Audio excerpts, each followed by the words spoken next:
Kozhikode Devagiri saint Joseph കോളേജിൽ sports പവലിയന്റെയും fitness സെന്ററിന്റെയും ഉദ്ഘാടനം Goa governor P S Sreedharan Pillai നിർവഹിച്ചു. കോളേജിലെ പൂർവ്വ വിദ്യാർത്ഥിയും ഇന്ത്യൻ വോളിബോൾ ടീം അംഗവുമായിരുന്ന ജിമ്മി ജോർജിന്റെ പേരിലാണ് പവലിയൻ നിർമ്മിച്ചിരിക്കുന്നത്. അടുത്ത മാസം 22-ന് നടക്കുന്ന ഓൾ ഇന്ത്യ ചെസ് ടൂർണമെന്റിന് മുന്നോടിയായി നടക്കുന്ന ചെസ് എക്സിബിഷൻ മത്സരവും ഗവർണർ ഉദ്ഘാടനം ചെയ്തു. മത്സരത്തിൽ international chess master K Ratnakaran college സ്ഥാപിതമായതിന്റെ 68ാം വാർഷികത്തിന്റെ പ്രതീകമായി 68 പേരോട് ഒരേ സമയം മത്സരിച്ചു.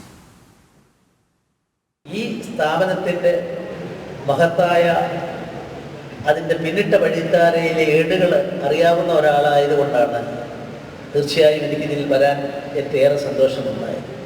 പക്ഷെ ഇന്ന് രാവിലെ ഞാനിവിടെ എത്തിക്കഴിഞ്ഞപ്പോൾ ഒട്ടേറെ പരിപാടികളുടെ തുടക്കം കുറിക്കാൻ എനിക്ക് സാധിച്ചു. സംരംഭങ്ങളുടെ